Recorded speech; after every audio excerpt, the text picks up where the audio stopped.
कि जिंदगी की राहों में, कि जिंदगी की राहों में रंजो गम के मेले हैं।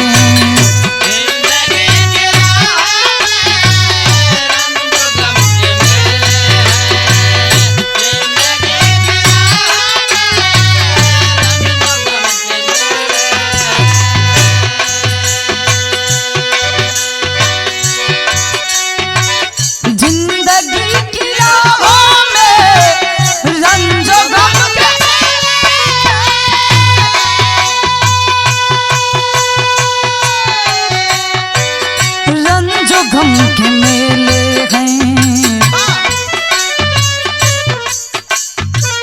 भीड़ है कयामत की, भीड़ है कयामत की और हम अकेले हैं।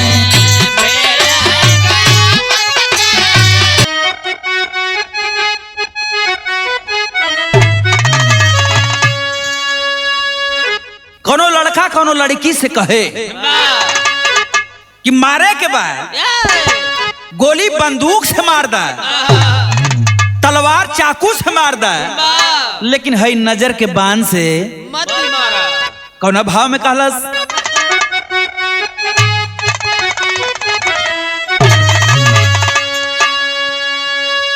कि मरही के बाटे कि अरे मरही के बाटे तो मार दाना जान से, कहे के मुआवेलू, कहे के मुआवेलू नजरिया के बान से, कहे के मुआवेलू नजरिया के बान से, कहे के मुआवेलू नजरिया के बान से।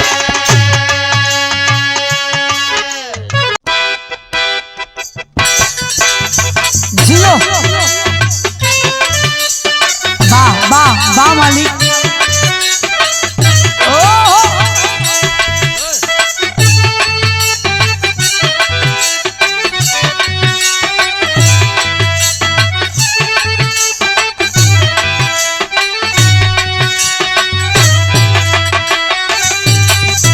क्या बात है।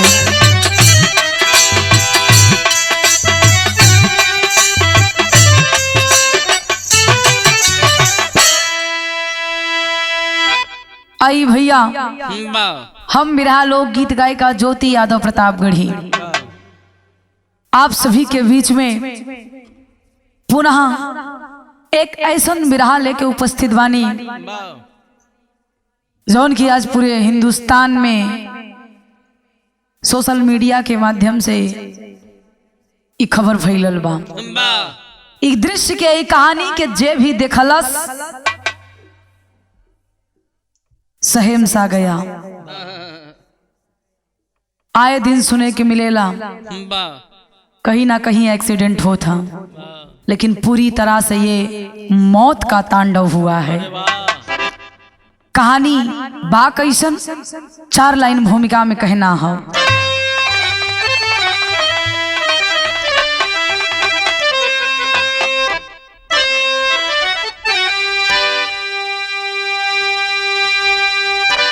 भाग्य की कुंडली में उतर कर कोई बता ना सका अब तक किस्मत का लेखा, चंद पल में प्रलय का उठे ज्वार जब बता दे कौन है मौत को देखा। स्थान निश्चित समय भी है निश्चित, घड़ी देख बैठे जमा करी के डेर।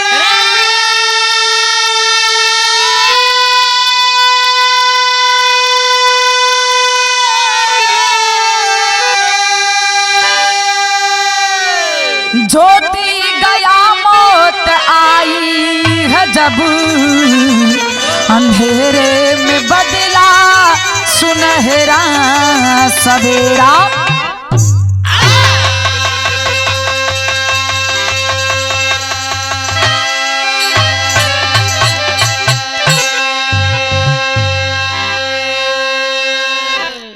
ए बाबू, भाग्य की कुंडली में उतर कर कोई बता ना सका अब तक किस्मत का लेखा।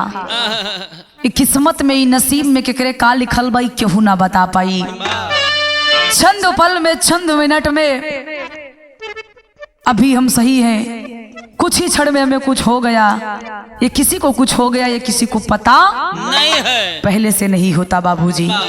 लेकिन बिरहा में हमरे गया कवि जी बड़ी मिजाजी गजल के लाइन लिखलन का, वाह।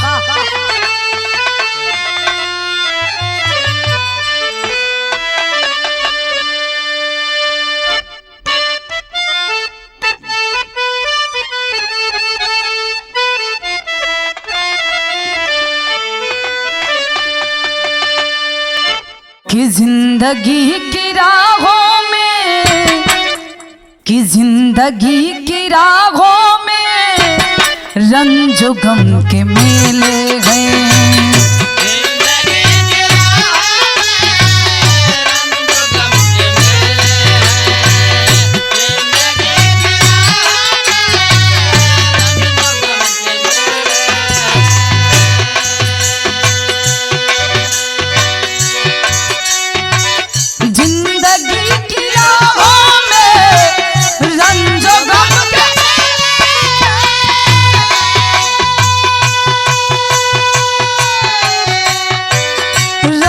गम के मेले हैं,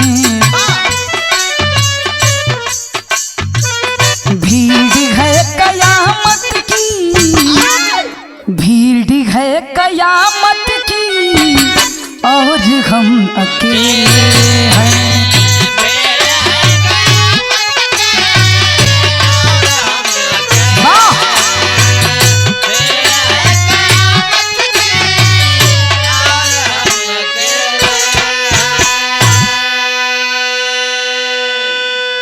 लेकिन बिरहा में हमरे गया कवि जी बड़ी सुंदर भाव लिखत होवन इस जिंदगी के ऊपर। जिंदगी 4 दिन के बा, केकर कब का दिन आ जाई केहू के पता नहीं खे। का लिखलन,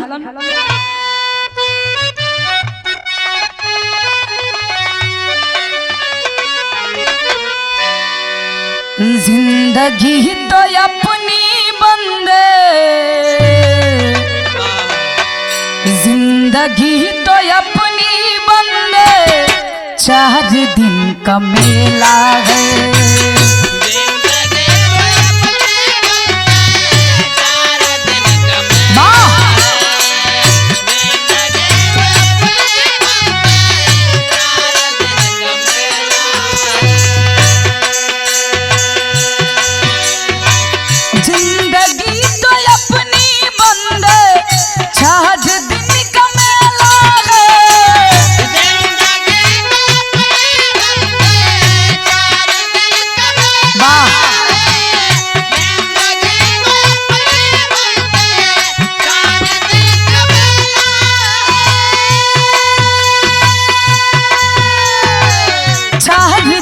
का मेला है, आशा है नकाशा जिनका, आशा है नकाशा जिसका श्वास का ये खेला है।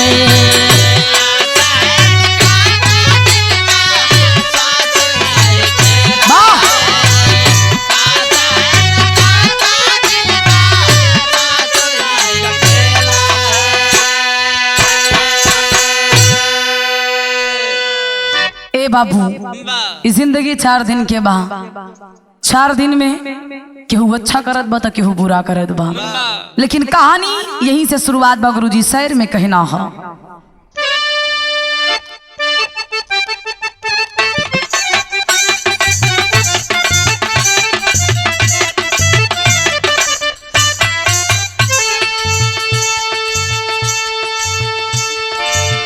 वक्त के पाव पर जमाने की बुनियाद खड़ी, कौन है बचा जिसकी वक्त से नजर लड़ी।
बाबू, समय समय हंसाता है और समय रुलाता है।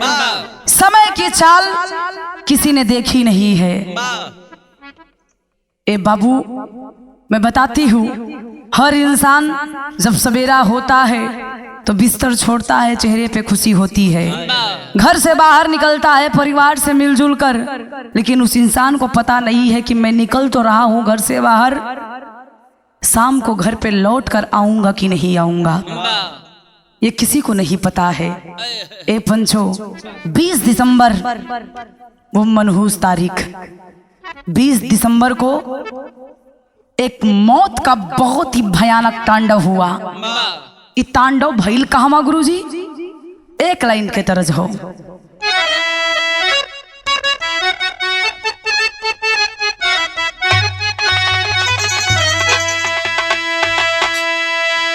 वह तरजबा कि मोरे पिछवा रवा सोनार के दुकानिया,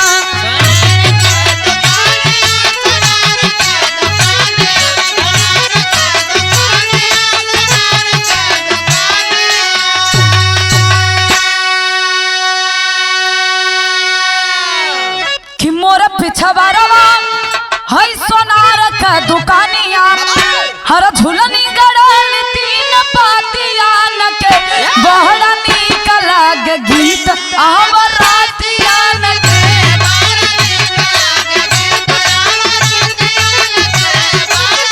वाह,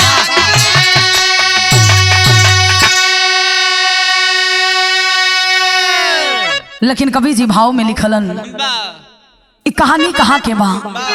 जैतपुर में।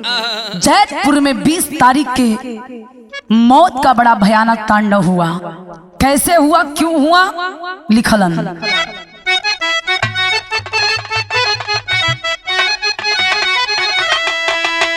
अरे बहुत जरूरी बात, जरूरत के समानिया,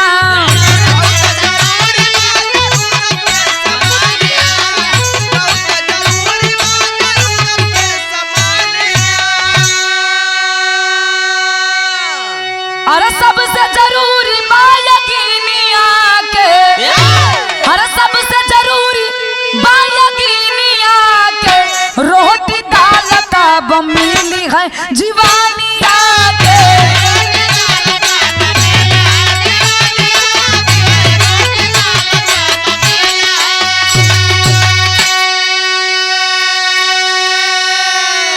ए पंचो, जिंदगी में सबसे जरूरी जरूरत जीवन के चलावे खातिर अगर जिंदगी जिए के बा तो इंसान के सबसे प्रथम जरूरी होला अग्नि।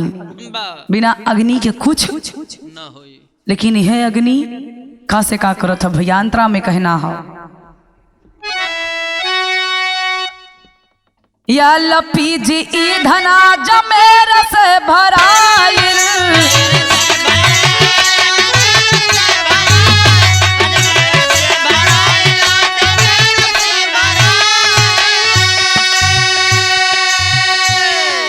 जयपुर की ओर टैंकर लाई के है आइल,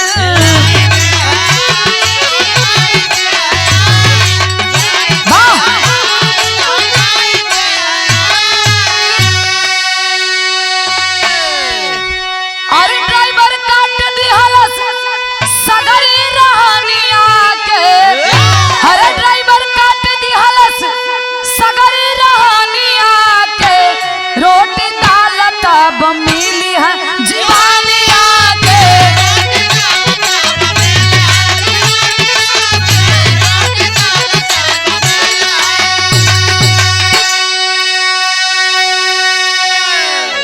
ए बाबू, आप लोग देखे होंगे कि जैतपुर में मौत का तांडव हुआ। कैसे हुआ, क्यों हुआ?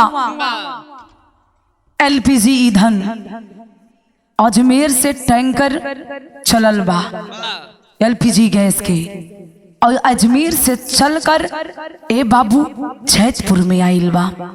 लेकिन जैतपुर में जब आइल तो एलपीजी गैस से कि टैंकर से एक ट्रक वाला पीछे से ड्राइवर के गलती से, ड्राइवर चाहे तो जिंदगी बचा ले चाहे तो जिंदगी गंवा दे, खत्म कर दे। वाह आज ड्राइवर से गलती भइल बा त होखत का बा गुरुजी?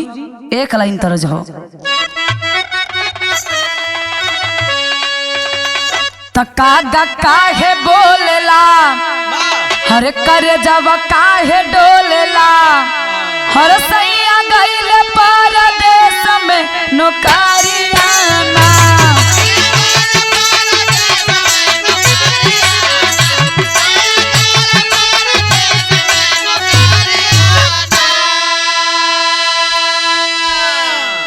ए पंचो सवेरे के 5 बजत बा। अब 5 बजे भोरे में होत का हा?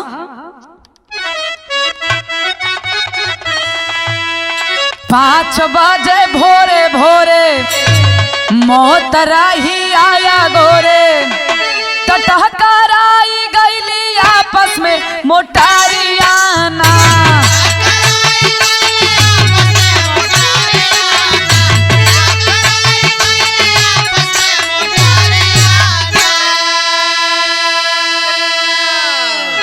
भागा रोड कट के खास स्कूल डीपीएस के पास, तारक टैंकर के भीड़ंत कैले से केताना के अंत, तौड़ी चारू ओर गैस कैला वारियाना।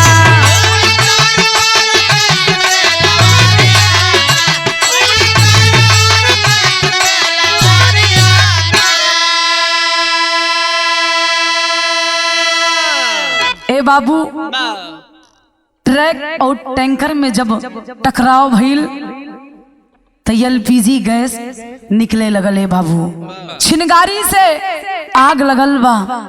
आसपास जोन रोड से हाईवे से जितना भी वाहन आवत रहलन बस पीछे रहल और बस में कम से कम 39 लोग बैठल रहलन।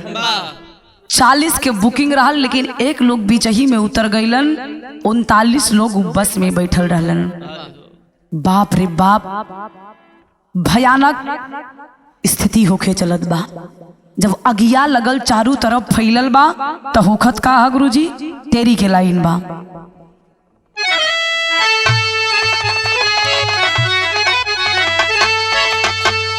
कि भोरे भोरे कोहराम मच गया, चिरई चुरोमन मरले मानो यार तमाम हो तमाम हो तमाम। चिरई चुरोमन मरले मानो हो तमाम, भोरे भोरे कोहराम मच गया। सवेरे के 5 बजे ए बाबू जब अगिया लगल बा तो चारों ओरे हल्ला होके लगल। ए भैया जान सबके प्यारा होला। आज जे घरवा से उम्मीद लेके चलल हुवन शरीरिया बिचही में जलत बा। चीख चिल्ला के आवाज मिलत बा ए पंचो, लेकिन भइल का? गैस हवा में फैल गई। गैस हवा में फैल गई, प्रेशर से निकली चिनगारी। जाम लगा था रोड के ऊपर, अग्निकांड हुआ है भारी। 14 लोगों की मौत हुई। 14 लोगों की मौत हुई। फैली खबर समाचारों से, सोशल मीडिया एक्टिव है कहीं ये अखबारों से। कन्हैया मीना सहम गए। ए भैया उ बस में जो 39 लोग बैठे हुवन वही 39 में एक दुल्हन जो ने दुल्हनी के नाम मीना बतावल गए। कन्हैया मीना सहम गए। कन्हैया मीना सहम गए, मन जिसका है घबराया, अपनी पत्नी को जो बस के अंदर में है बैठाया। ए पंचो जब टीवी में अखबार में न्यूज के सुनत हुवन तो कन्हैया जो अपनी पत्नी अनीता को बैठा के बस में आया था, ए बाबू खबरिया देख के थर थर थर थर शरीरिया कांपे लगल कि हमार अनीता भी वही बसा में बैठल है। दौड़ के आता है बाबूजी, चौराहे पर जब आता है तो तमाम लोग भीड़ इकट्ठा है। कितने लोगों की लाशें हैं? 14 लोगों की लाशें बताई गई उसी समय। 14 लोग उसी समय खत्म हुए और 5 लोग घायल अवस्था में। तमाम लोग जुटे हैं ए पंचो, लेकिन आज कन्हैया अपने अनीता के ढूंढत हुन। भइल का गुरुजी? बिरहा में तरज है, बड़ी पुरान तर्ज बा गुरुजी, लेकिन इस तरज में आज भी कशिश जारी बा। तरज है का?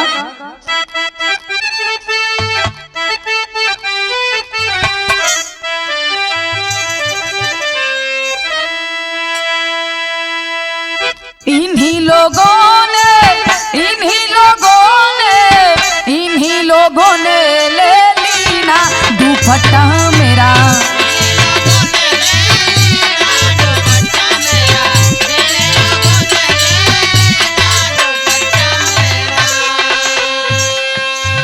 लेकिन ये पंचो, आज जब कन्हैया के खबर लगल तो जौने हॉस्पिटल में लोगन के ले जाके भर्ती करावल गई रहे, वो हॉस्पिटलिया में जाके कन्हैया अपने अनीता के ढूंढत हुवन। ढूंढलन कैसे? डॉक्टर लोगों से जाके पूछो कन्हैया बाबू।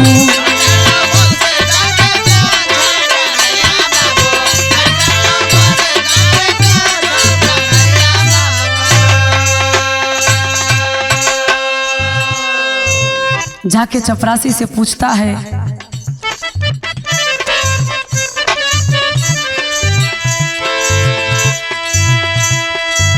मिले न अनीता के जीव घबराला।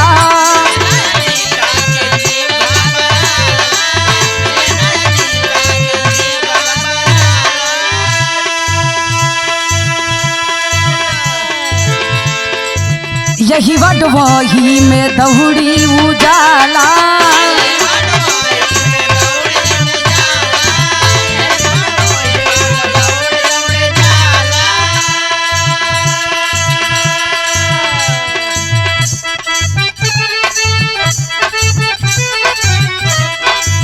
लागल विधाता, लागल विधाता, लागल विधाता, लागल विधाता, लागल विधाता हमसे रूठे कन्हैया बाबू।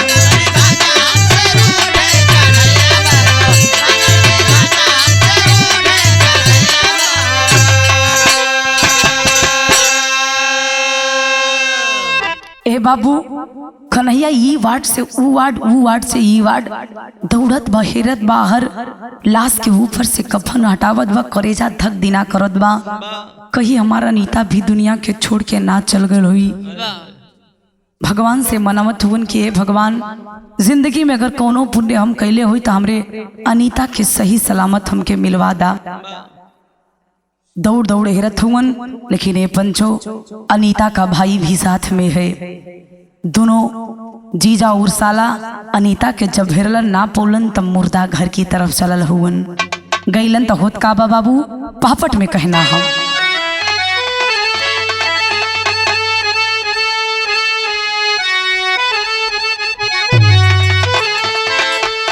हर मुर्दा घर में आइले जब यकुलाई भाई के साथ में। हर मुर्दा घर में आइले जब यकुलाई भाई के साथ में। तलाश बगल में लसिया रही लटाई भाई के साथ में।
पंचो जब मोरंग धज जैसे पर लड़का के आरा से चीर के 2 खंड कैले रहल।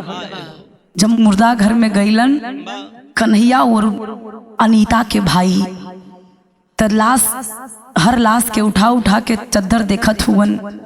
ए पंचो एक चद्दर के उठौलन आधा धड़ वही पांव के बिछिया से कन्हैया पहचान गया कि ये मेरी अनीता है। पगला के जमीनिया पे गिरल बा, हाथ पकड़ के रोवे लगल कि ये भैया ये हमार अनीता है। अनीता ई दुनिया के छोड़ के चल गईली।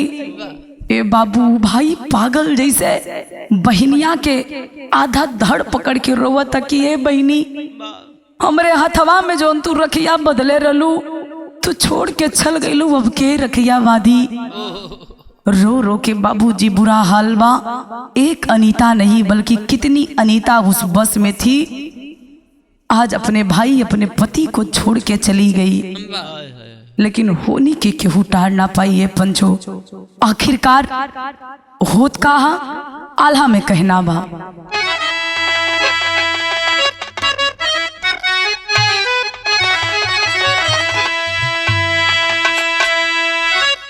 कि होनी के आगे झुक गईले विधाता भैया।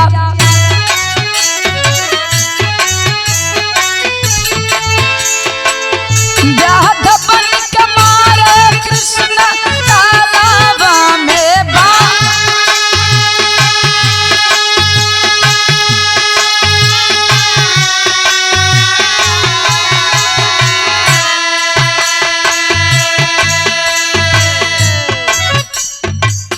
चौदह लोग मारे जावन मीडिया बतावे बाबू।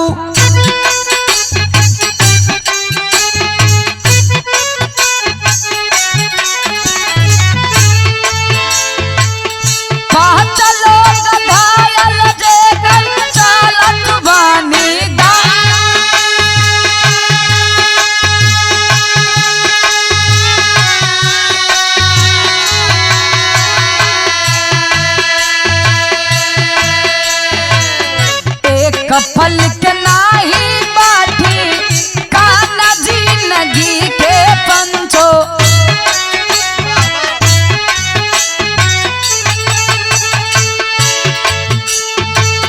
कह बखाई ले मौत आई के ही भूखा।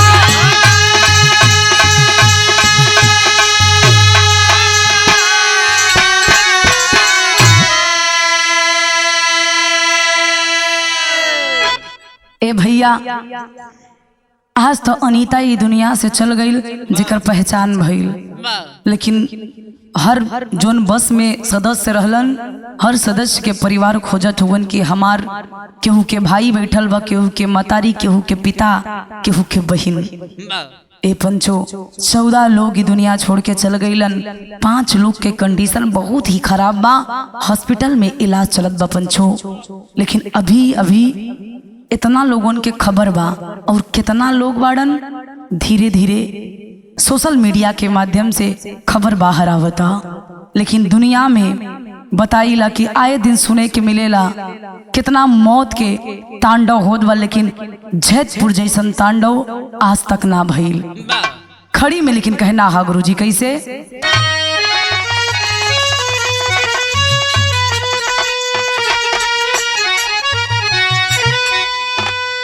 अरे दुनिया के बा रीत आई जाई दुनिया, लेकिन धरती से कबौना और आई दुनिया।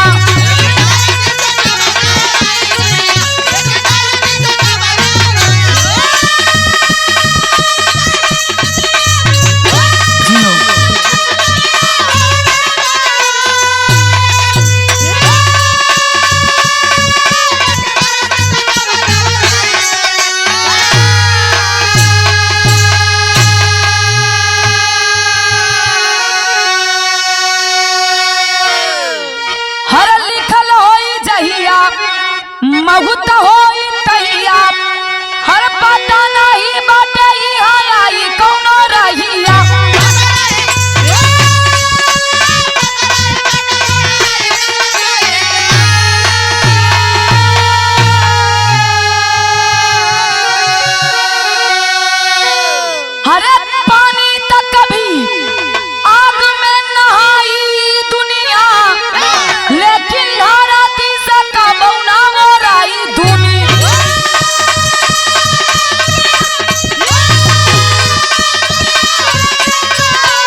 पंचो, कितना भी कांड हो धरती से, ये दुनिया के अंत कभी नहीं होगा।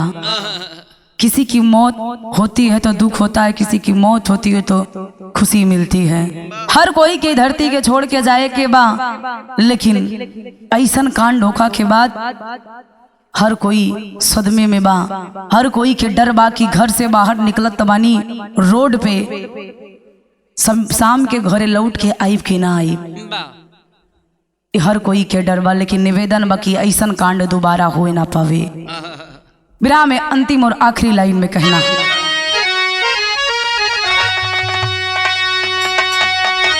गुरु बिहारी गुरु गणेश मौत है सबकी पक्की,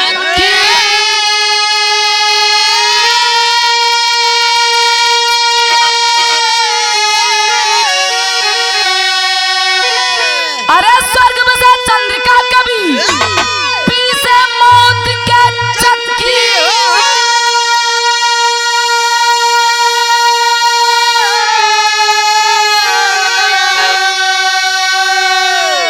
अरे भोरे भोरे कोहरा मच गया, ज्योति गया कभी एक दिन गाए भी राम।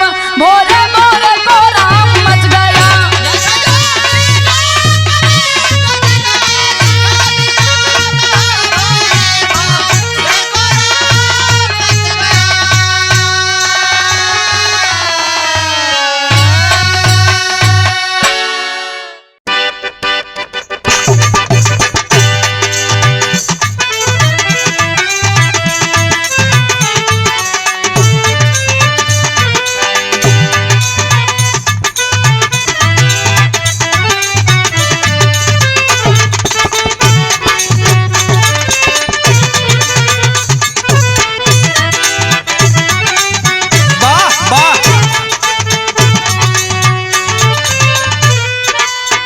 मास्टर हमरे इशारा हमार मन करा था कि बोल दीजिए। कोनो लड़का लड़की के बीच वाली बात है। लड़कवा कहलस कि जानू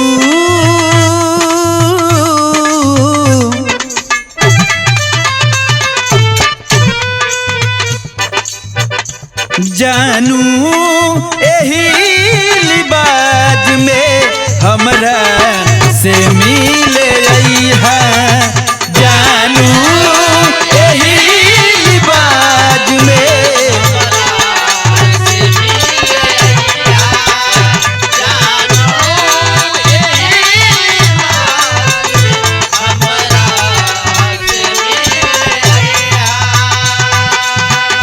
जौना में तू ससुरा जई है, जौना में पिया के हो जई है। ए जानू एही रिवाज में हमरा से मिले आई है, ए जानू एही रिवाज में हमरा से मिले आई है, ए जानू।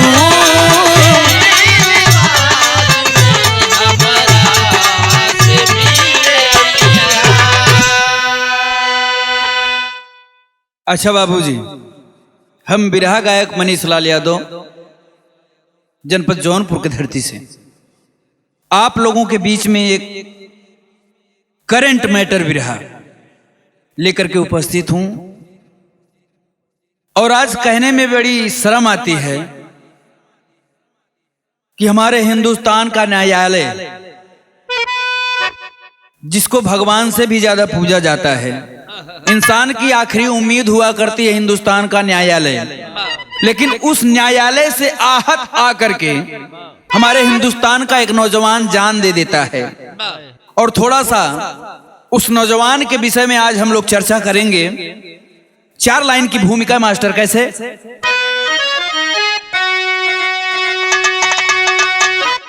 आज लालच के दलदल में मानो फंसा, धन के खातिर ये चैनो यमन बेच दे, देख कर दृश्य खुद शर्मा गया, खींच कर लाश से ये कफन बेच दे, शादी विवाह अब जैसे एक खेल है, जब जी चाहे मिले चाहे जब छोड़ दे, अब खिलौने से सस्ता है दिल दोस्तों, गुरु शरण जब भर जाए तब तोड़ दो।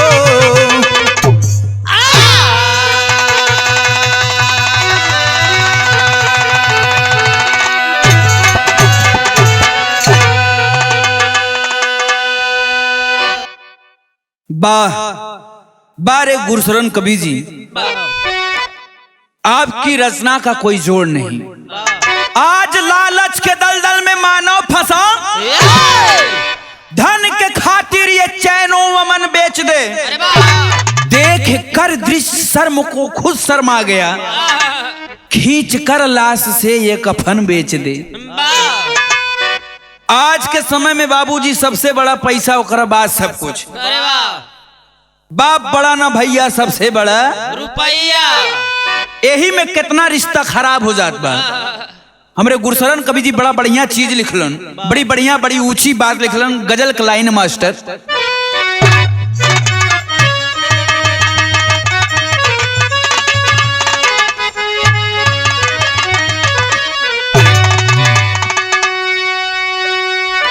कि हर कदम पर कोई कातिल है,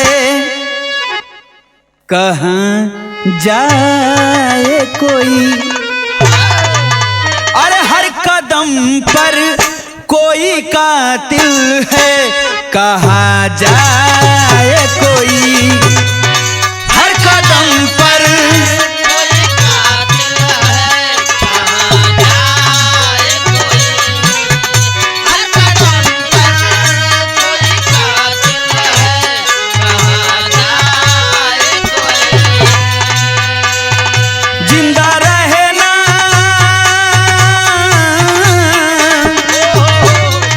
जिंदा रहना बड़ा मुश्किल है, कहाँ जाए कोई, हर कदम पर कोई कातिल है, कहाँ जाए कोई, हर कदम पर कोई कातिल है।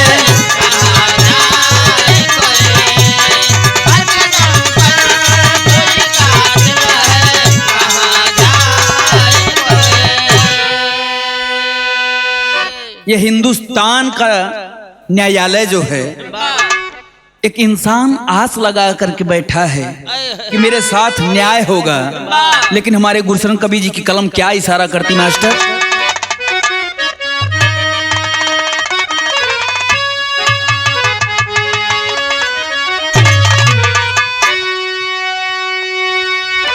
कि कैसे उम्मीद करे कोई, क्या न्याय होगा, कैसे उम्मीद करे कोई, क्या न्याय होगा, कैसे उम्मीद करे कोई, क्या न्याय होगा। न्याय पर भारी जब अन्याय होगा,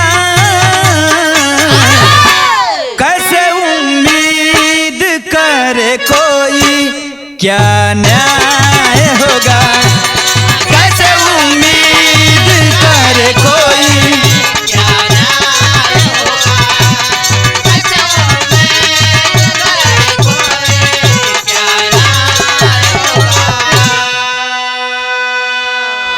हमारे हिंदुस्तान का कानून कैसा है, कानून व्यवस्था कैसी है। कभी की कलम थोड़ा सा हमारे हिंदुस्तान के कानून के ऊपर इशारा करती है। क्या मास्टर?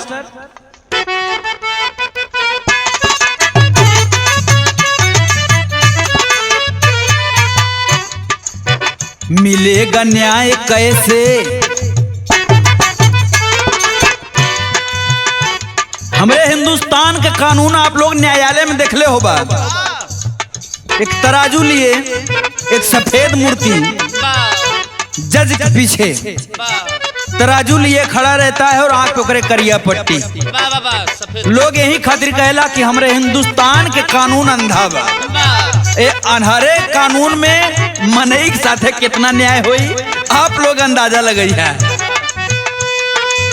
मिलेगा न्याय कैसे जब कानून अंधा है, मिलेगा न्याय कैसे जब कानून अंधा है। एक ही जुर्म के दो न्याय गोरख धंधा है।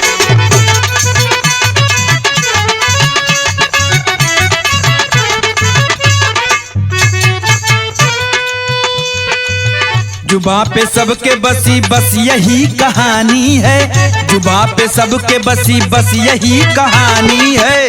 अतुल सुभाष सही या गलत नादानी है।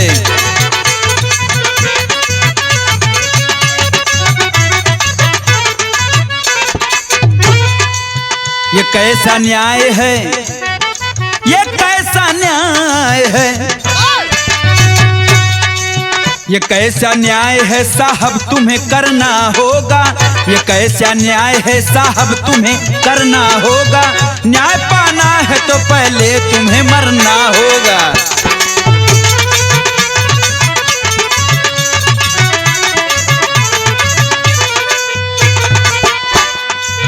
जहां अपराध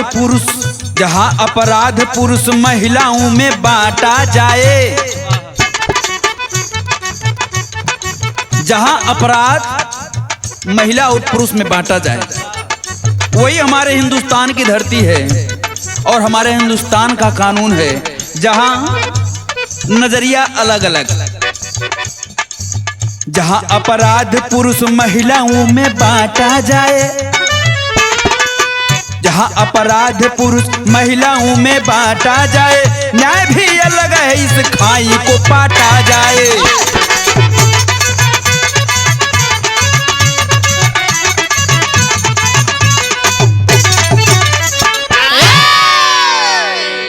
यही से हमारे बिरहा के शुरुआत बा मास्टर। सारंगा में कहना बा,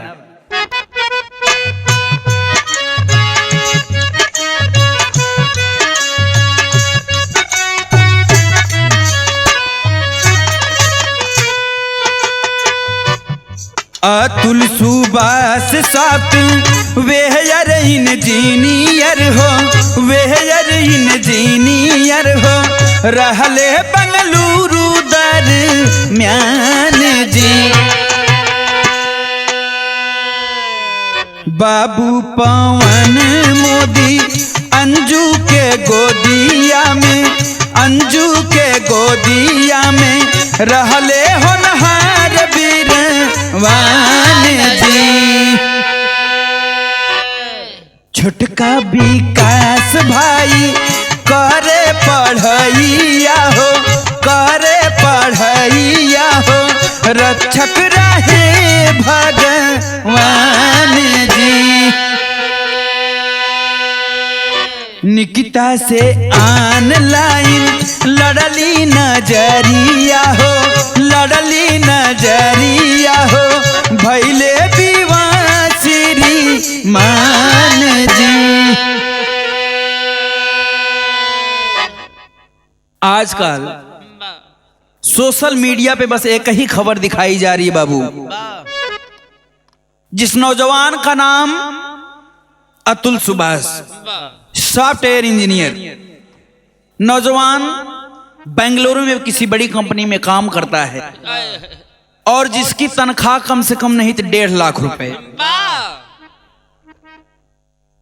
नौजवान की इच्छा है कि मेरी शादी अगर हो तो किसी पढ़ी लिखी और नौकरी करती हुई लड़की से हो, वो लड़की भी सफल हो जिससे मेरी शादी हो। इंजीनियर साहब के दिमाग में यह चलत बा, रोज इंटरनेट पे सर्च करें, ऑनलाइन एको वेबसाइट पे इनके एक लड़की का पूरा जीवन परिचय मिला जिसका नाम बताया गया निकिता सिंघानिया। नैनाचार भइल, यही से धीरे धीरे कहानी बढ़े लगल। जब कहानी बढ़े लगल है बाबू तो परिवार के खुशहाली एक तरफ बा और अतुल सुभाष के खुशहाली एक तरफ बा। जिस लहजे में मैं हूं उसी लहजे में हमारी पत्नी भी हो। ख्वाहिश बड़ी बड़ी यार बा। धीरे धीरे ऑनलाइन, आजकल तो सिस्टम में कुल बदल गए बा। आज ऑनलाइन का जमाना है। फेसबुक, व्हाट्सएप, इंटरनेट के माध्यम से लोग एक दूसरे से बातें कर रहे हैं। यही तरीके से धीरे धीरे बात होके लगल है भैया। जब बात होते होते तो बात शादी विवाह तक पहुंच गए। जब शादी विवाह तक बात पहुंच गई तो फिर हम एक लाइन तरज मास्टर।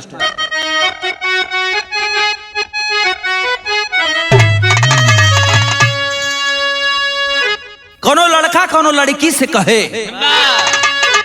कि मारे के बाद गोली बंदूक से मार दा, तलवार चाकू से मार दा, लेकिन है नजर के बाण से मत मारा। कौन भाव में कहलस?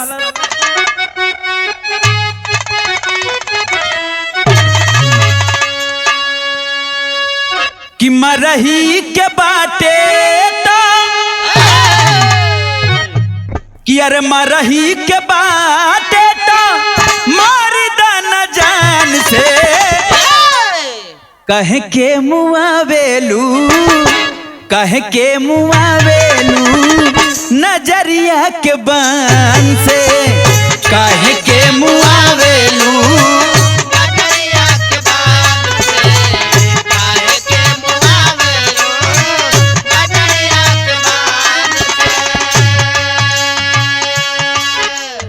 जौनपुर के रहे वाली लड़की निकिता सिंघानिया, अतुल सुभाष और निकिता के जब घंटों घंटा ऑनलाइन बात होके लगल, बात शादी विवाह तक पहुंचल, तो जब विवाह के डेट धराइल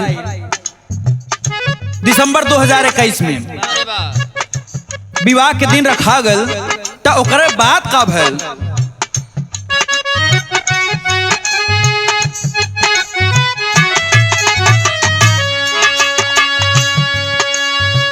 कि बहू बन निकिता आइली,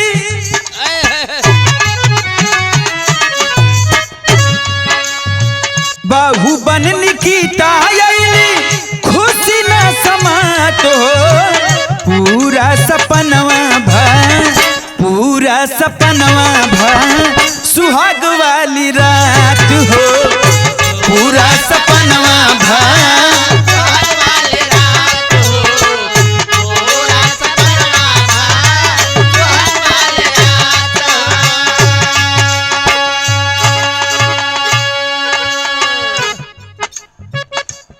धीरे से बियाह हो गल। ऑनलाइन के जमाना जब शादी हो गई तो बात धीरे से आगे बढ़ा था। कैसे?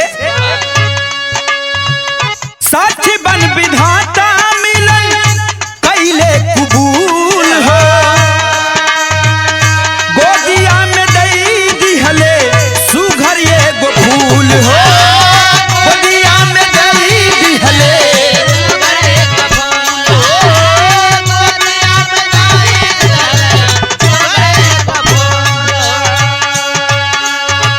भैले खुशहाली, भैले भैले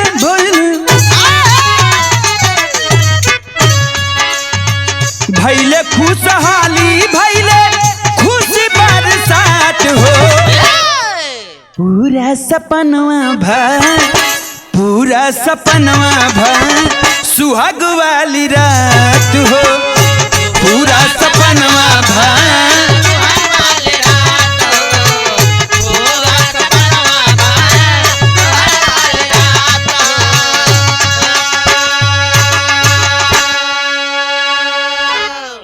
धीरे धीरे बात दोनों परिवार के बीच पहुंचाई जाती है। बाबूजी, यार निकिता के परिवार वालन के भी सपना है कि कोनो पढ़ा लिखा नौजवान नौकरी करे वाला लड़का होवे के चाहिए, जोने से मेरे बिटिया के बियाह हो। और हर अतुल सुभाष अपने मन में सोचा था कि हमारो वह डिमांड बा कि लड़की पढ़ी लिखी हो, साथे साथे नौकरी भी करत हो। तो नौकरी वाली लड़की पा करके धीरे से 7 फेरा लेकर के जीवन की शुरुआत करते हैं। बाबूजी, धीरे धीरे समय बीते लगल। जब धीरे धीरे समय बीते लगल, अतुल सुभाष और निकिता के गोद में एगो लड़का के जन्म भइल, बड़ा सुंदर बा और परिवार बड़ा खुशहाली में बा। और दोनों निकिता और सुभाष बेंगलुरु शहर में एक फ्लैट में रहा करते थे बाबूजी। और दुनिया की जो सबसे बड़ी उपलब्धि, जो सबसे बड़ा व्यवस्था होवे के चाहिए, वो सारी व्यवस्था अपने पत्नी के अतुल सुभाष देवत हवन। नौकरानी नहीं आवत, खाना बनाए के जाता, कपड़ा धोवता, लड़का खिलावे वाली अलगे से आवता। तो इतना सारी फैसिलिटी देहले के बाद अब निकिता धीरे धीरे 2-3 साल के समय बीतल तो अतुल सुभाष के ऊपर क्लेम लगावता कि ए जी अब रहुआ हमरा से प्यार उतना ना करें जितना पहले करत रहनी है। अतुल सुभाष कहलस समय हो और समय के हिसाब से आदमी के ढल जाए के चाहिए। बिरहा में एक लाइन तरज मास्टर,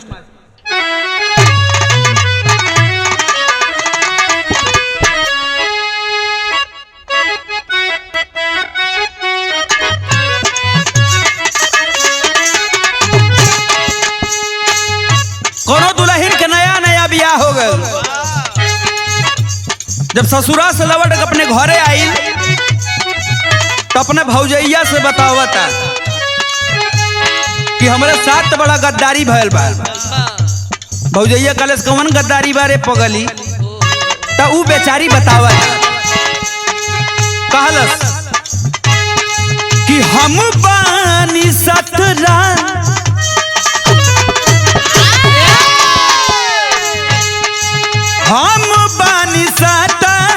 बलमुआ 23 साल के।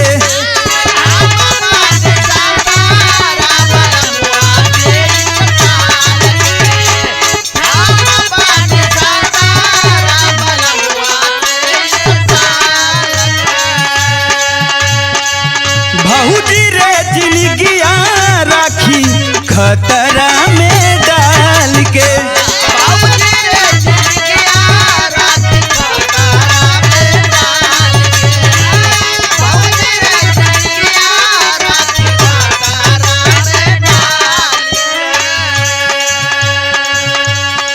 तरज बा, लेकिन तरज बड़ी बढ़िया बा।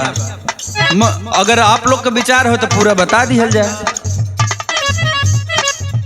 हम पानी साता बलमुआ 23 साल के, भौजी रे जिंदगिया राखी खतरा में डाल के।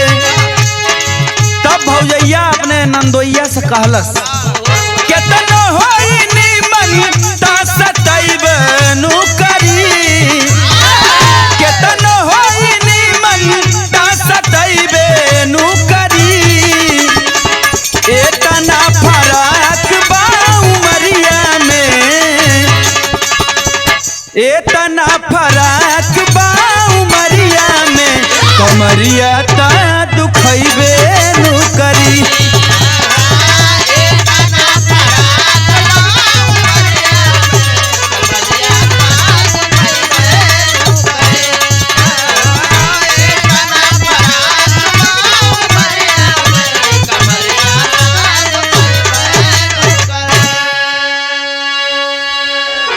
ई तो तरज बा, लेकिन ऐसी बढ़िया भाव बारे गुरु शरण कवि जी का लिखल भैया।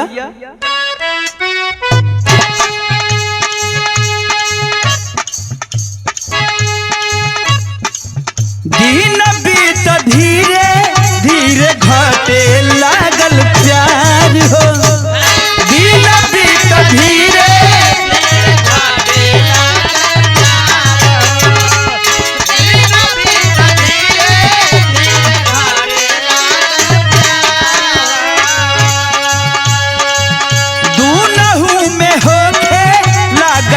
मारता करार हो।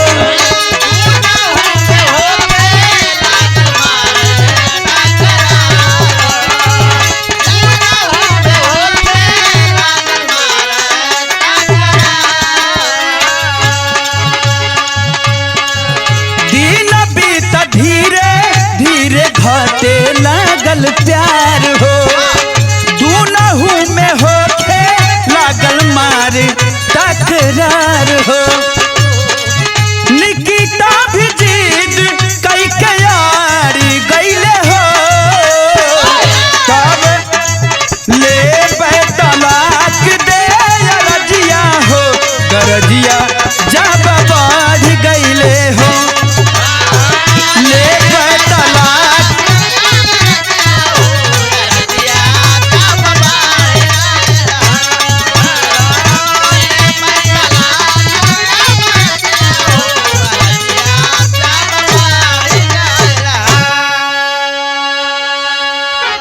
धीरे धीरे बाबूजी अतुल सुभाष अपनी ड्यूटी से लौट करके आता है। थका हारा बेचारा जा करके बिस्तर पे लेट जाता है। और लेकिन यार निकिता कि मौका मिला था, जब मौका मिलल आज नहीं कल 10 दिन बाद एक प्रस्ताव अतुल के सामने रखती है कि ये तरीके से अब ना चल पाई, हमके तलाक चाहिए, हम तो सी संतुष्ट। अतुल कलश की ये कौन बात भाई, कल कुछ ना, अब हम जाके अपने घरे रहब जौनपुर, हम तोरे संगे ना रहब। तलाक के अर्जी जाके कोर्ट में पड़ गई। जब कोर्ट में तलाक के अर्जी पड़ी मास्टर के बिरहा में तरस बात।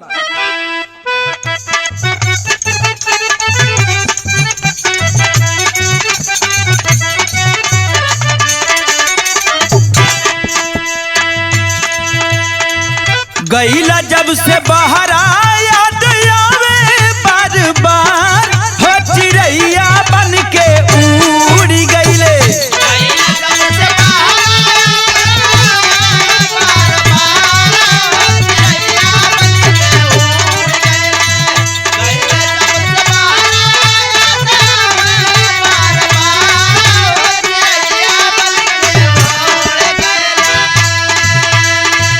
गईला जब से बाहर याद आवे बार बार, हो चिड़ैया बन के उड़ गईले। सैया जी हमार हो चिड़ैया बन के उड़ गईले।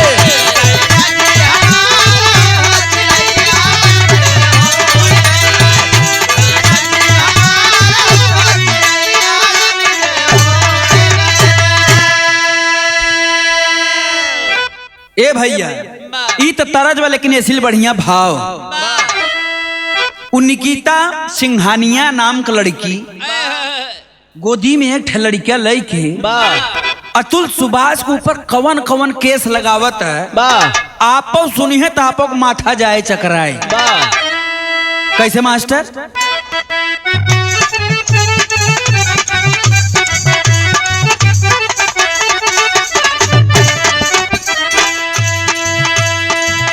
कोर्ट में दहेज के मुकदमा चलत बा, हो सुभाष सोचे मनवा में।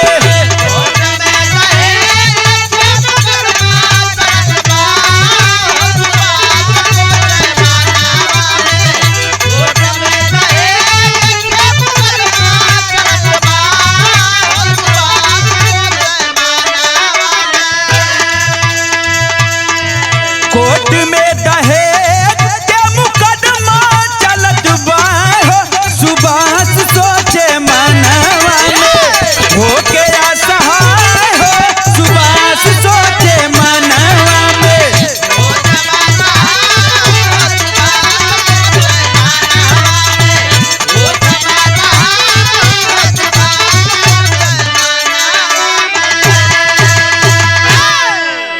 कोर्ट में जा करके सबसे पहला मुकदमा दहेज उत्पीड़न के, जिस व्यक्ति का पेमेंट 1 महीने का 1.5 लाख रुपए, उस व्यक्ति के ऊपर वो निकिता सिंघानिया दहेज उत्पीड़न का केस लगाती है। पहला केस। अभी कितना केस लगी वो सुनत जा लोग।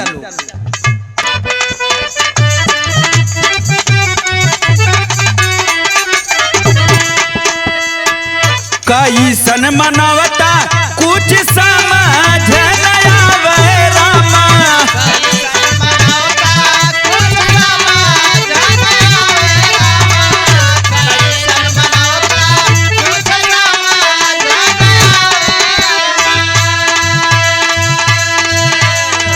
पंद्रह लाख हमसे लैके हम के फसावे रामा।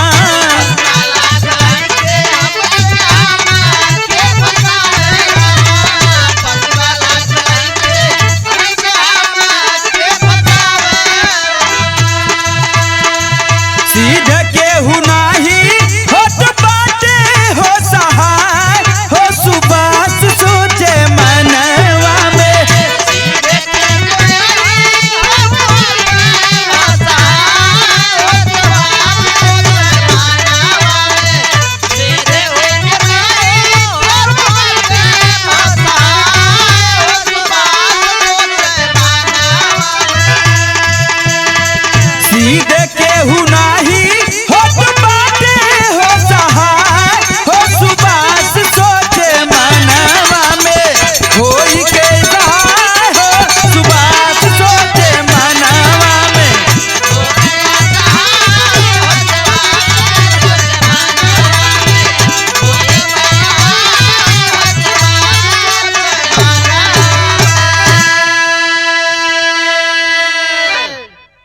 तलाक का अर्जी लगा करके बाबूजी वाह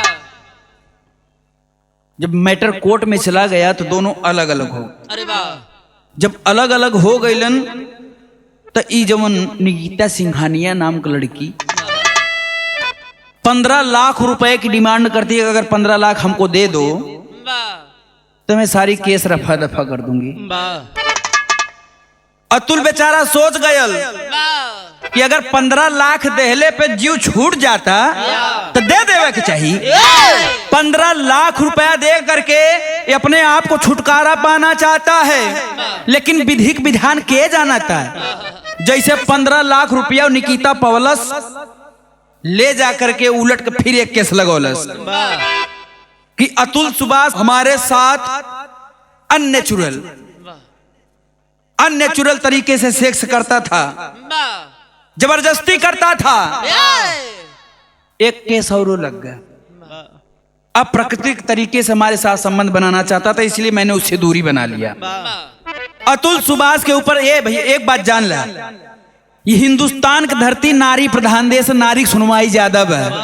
अगर उनका खेला खेली मंगरू टूट गए तो कोर्ट में जाना नहीं सुनवाई हो तो हार न हुए। अतुल बेचारा ओकरे ऊपर इतना केस लदी बा, बेचारे की सुनवाई नहीं हो तो बाद जौन जज के नाम बतावागा रीता कौशिक, उनके पेशकार का नाम बतावागा माधव। माधव एक थे कोने में जाए के अतुल से कहा थे 5 लाख रुपया दे, केस रफा दफा हो जाए। केस रफा दफा नहीं पूरा कहानी सपाट करवाई दे। अतुल बेचारा सोच गया ओहो ये तो हमारा हिंदुस्तान, हमारा न्यायालय, हमारा जिसको हम हमारे हिंदुस्तान को लोग पूजा किया करते हैं, हमारा पूरा न्यायालय बिक चुका है, न्याय ना मिली हमके। सोच करके बेचारा मायूस होकर के अपने ऑफिस पर लौटता, अपने घर पे लौटता है।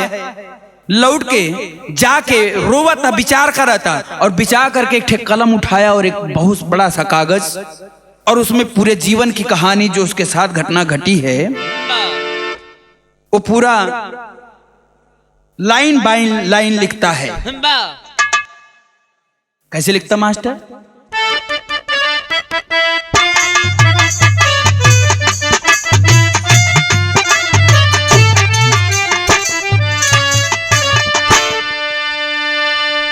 कि नफरत की दुनिया को छोड़कर प्यार की दुनिया में खुश रहना मेरे यार। नफरत के दुनिया को छोड़कर प्यार की दुनिया में खुश रहना मेरे यार। नफरत दुनिया को छोड़कर प्यार की दुनिया में खुश रहना मेरे यार।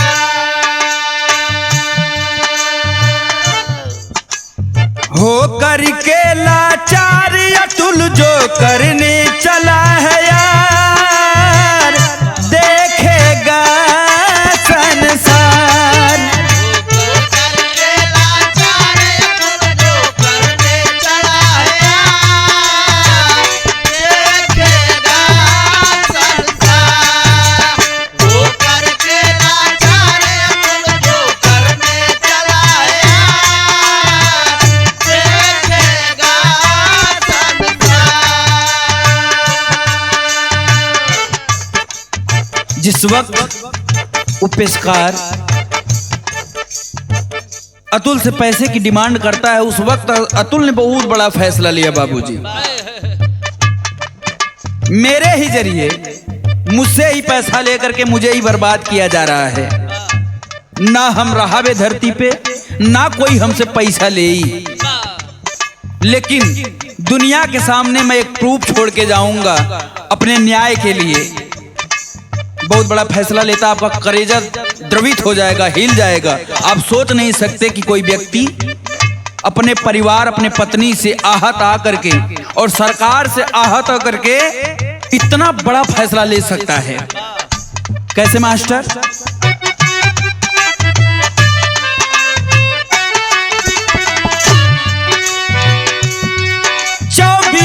पेज की एक अर्जी लिख डाला है, 24 पेज की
हिंदुस्तान का अंधा कानून है, जहां झूठी दलीलें सुनी जाती हैं और झूठों के साथ न्याय किया जाता है, और एक नौजवान अंदर ही आत्मा, उसका अंदर अंदर आत्मा टूट जाती है और गलत फैसला लेकर के बैठ जाता है, और अंत में क्या होता है बाबूजी, ये अपना जान दे देता है। 24 पेज लेकर के बैठता अतुल, अपने जितनी सारी घटनाएं, पूर्व घटनाएं हैं, जितना अनहोनी है, जितना उसे सताया गया है, उस पेज में लिख करके विधिवत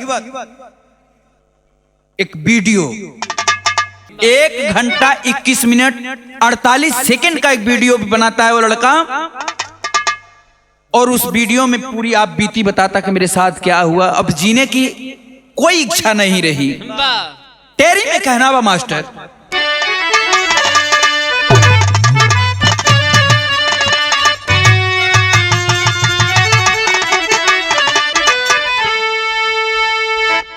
कि कैसा अंधा कानून हो गया,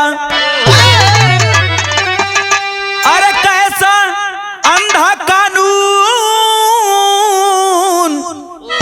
हो, कैसा अंधा कानून हो गया, झूठ के आगे यारो होता सच का खून, यार हो खून, यार हो खून। ए बाबू, अगली तारीख मिल जाती है कोर्ट में कि फला तारीख को, ये वीडियो बनाने से पहले की बात है बाबूजी, वो नौजवान आहत आकर के वीडियो 24 पेज का खर्रा लिखता है। ओकरा बाद कैसे कैसे ओकरे जीवन में घटल बा, वो पेज में का लिखले बाड़े कि मेरे साथ क्या हुआ, कैसे हुआ, पहपट के लाइन में कहना बा मास्टर,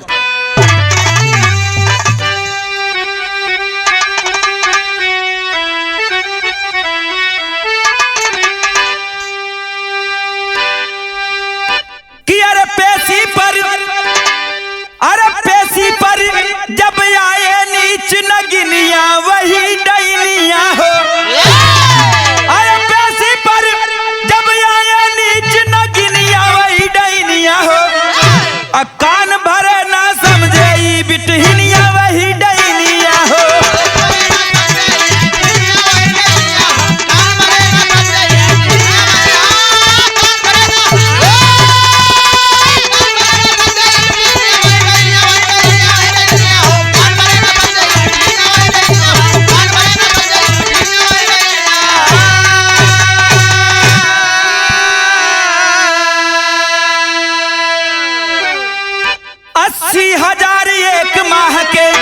मांगत बाय गुजारा हो,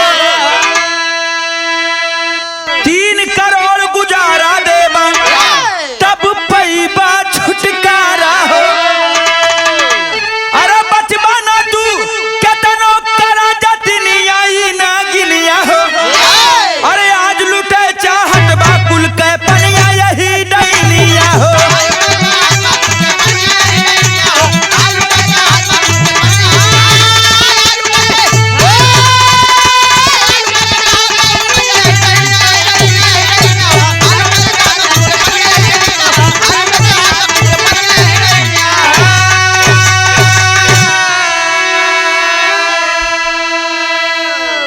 आज के समय में बाबूजी सोशल मीडिया पे बस एक ही चीज दिखाई जा रही है, अतुल सुभाष का 1 घंटा 21 मिनट 48 सेकंड का वीडियो, और उस वीडियो में वो नौजवान बोलता है कि मेरी पत्नी द्वारा मुझसे, जे भाई देखले हुई करेजा दर्वित हो जाला, मेरी पत्नी मुझसे बेटे के खर्चे के लिए, उसके गुजारा के लिए तलाक के बाद 80,000 रुपए पर मंथ, 1 महीना एक लड़का के खर्चा 80,000 रुपया हो ही ना सकत। अब तो सोच ला, आप लोग खुद विचार करिए कि कोई नौजवान ऐसे ही गलत कदम नहीं उठा लेता। उसकी पत्नी निकिता वो कोर्ट में जाकर के जज के सामने कहती कि मेरे बेटे का खर्चा 1 महीने का 80,000, 40,000 रुपए उसके बीमारी का खर्चा और 40,000 ओकर मेंटेनेंस के, माने कपड़ा लत्ता ओकर एटीज पेटीज और साथ ही साथ अगर हमसे छुटकारा पाना चाहते हैं तो मुझे 2 करोड़ रुपए देना पड़ेगा। 2 करोड़ डिमांड करती है कि मेरे पूरे जीवन के लिए मैं इसके साथ नहीं रहना चाहती, मुझे 2 करोड़ रुपए अगर मिल जाता है तो मैं अपनी सारी केसेज वापस ले लूंगी। वाह, बारे हमारे हिंदुस्तान का संविधान और नारी प्रधान। बारे दहेज प्रथा, बारे दहेज प्रथा। बेचारा शादी का कैले को कर जीवन बर्बाद हो गए। वीडियो में लाइव आकर के वो लड़का बता रहा सारी आप बीती आल्हा में कहना बा मास्टर।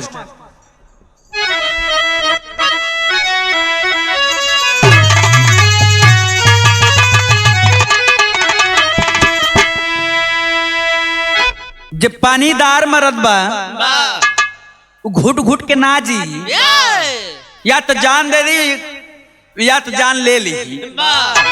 वाह, कि घुट घुट के जियल नहीं, अरे घुट घुट के जियल नहीं ठीक होला जग में बाबू।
अतुल सुभाष इंजीनियर साहब का आखिरी वीडियो जनता के सामने वो 1 घंटे का वीडियो बना करके उसमें अपने माता पिता को भी सचेत करते हैं कि मेरे न रहने के बाद मतारी बिटिया बड़ी चलाक हैं, उनसे मिले जाइबा तो रहूं ऊपर कोनो न कोनो केस कर दी। एकरे पहले भी भाई विकास और माता पिता के ऊपर न जाने कितना केस ठोक चुकल बा।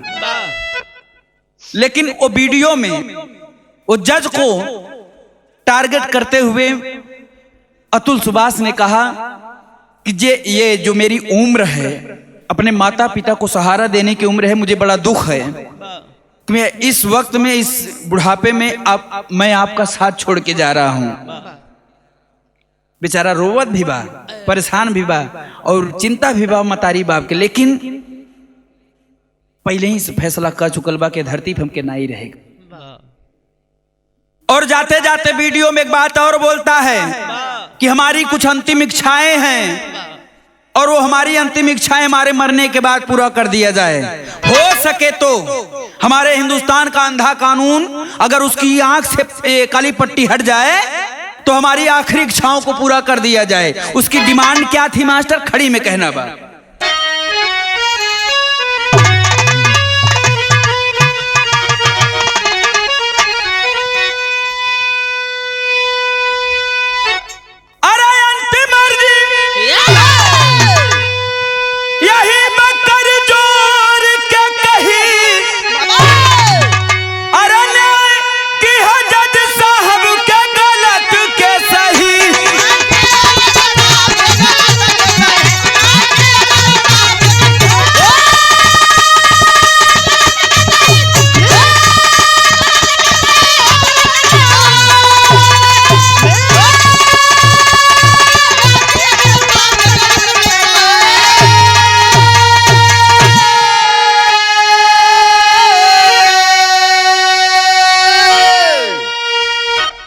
पहली अंतिम इच्छा, अरे बेटा हमारे सौंप दिया माई और बाप के, देह संस्कार सही मन के संताप के।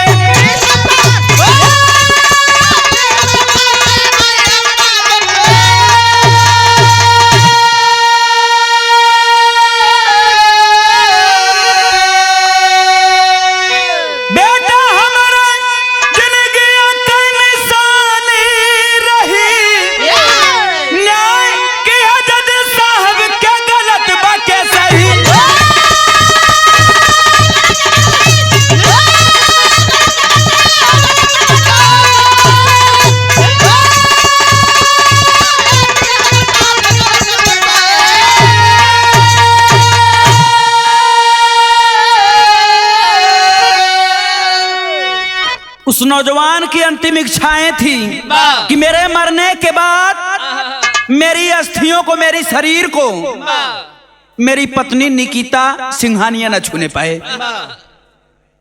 मेरे मरने के बाद मेरी शरीर को मेरी पत्नी निकिता ना छूने पाए। और दूसरी हमारी अंतिम इच्छा है,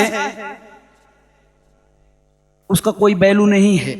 निकिता सिंघानिया मेरी पत्नी का कोई वैल्यू नहीं है और मेरे बेटे को मेरे माँ बाप को सौंप दिया जाए। और मेरा बेटा अगर मेरे माता पिता के पास रहेगा तो उसका अच्छा भरण पोषण होगा, उसको अच्छी शिक्षाएं दी जाएंगी, क्योंकि मेरी पत्नी अशिक्षित है, उसका कोई वैल्यू नहीं है। उसको अपने बेटे से प्यार नहीं, उसको पैसे से प्यार है। मेरी आखिरी इच्छा है और मेरा निवेदन है सरकार से, इसका अंधे कानून से, और मेरी अस्थि तभी प्रभावित की जाए जब सभी दोषियों को सजा मिल जाए। बारे नौजवान इतना ही कह करके वो वीडियो कट कर देता है। उसके बाद सारे दोस्त संगी साथी दौड़ करके उसके रूम पर जाते हैं, बाबू जिसके फ्लैट पर। लेकिन वहां जाने के बाद क्या मिला? पार्थिव से इस दुनिया को छोड़ करके अतुल सुभाष चला गया बाबूजी। लेकिन एक बहुत बड़ी सीख दे करके गया। अतुल सुभाष के साथ ही ऐसा घटना ना घटता है भैया। इतना ये धरती पे बहुत बड़ी धरती बा, बहुत मेहरारू ऐसा है। कितना जने का अतुल सुभाष बना के ठहरावत है। लेकिन एक अंतिम इच्छा में और इच्छा शामिल है बाबूजी। क्या? उसका जीवन को तबाह करने में 5 मुख्य लोगों की अहम भूमिका रही। रीता जो जज साहिबा है, मैं नहीं कह रहा हूं, उस व्यक्ति ने वीडियो में लाइव आकर के खुद ही बोला है। जो जज साहब हैं, जिस कोर्ट में अदालत में ये केस चल रही थी, रीता कौशिक और निशा, मतलब वो लड़की की माई, और निकिता जो उसकी पत्नी है, और साथ ही साथ उसका भाई ओंकार। उसकी अंतिम इच्छा, जब इन पांचों लोगों को अंधा कानून सजा दे देगा तब मेरी अस्थियों को विसर्जित किया जाए। नौजवान इतना ही कहकर के वीडियो कट कर देता है। बाबूजी अपनी ई लीला समाप्त कर देता है। अतुल सुभाष इस धरती से, इस दुनिया से चला गया, लेकिन पूरे देश, पूरे विश्व को एक संदेश देकर के गया कि इस करप्ट कानून के आगे एक इंसान, एक ईमानदार इंसान कैसे हार जाता है। बाबूजी अपनी लड़ाई हार गया। इसलिए मेरा भी हाथ जोड़ करके निवेदन है, क्योंकि मैं भी एक हिंदुस्तान का नागरिक हूं। जो काली पट्टी बंधी हुई है कानून के आंख पर, उस पट्टी को खोला जाए और बराबर तौला जाए, दोनों पक्ष को बराबर सुना जाए और फैसला दोनों के पक्ष में किया जाए। और गहराई क्या है, सच्चाई क्या है, जड़ तक जाकर के मजबूती से पता करना चाहिए। और नहीं तो इसे अतुल सुभाष मतिन कितना लड़के जान दे दी है, कितना फांसी लगा ली है, कितना पुल से कूद जाए हैं, कितना ट्रेन से कट जाए हैं। कहना बा मास्टर,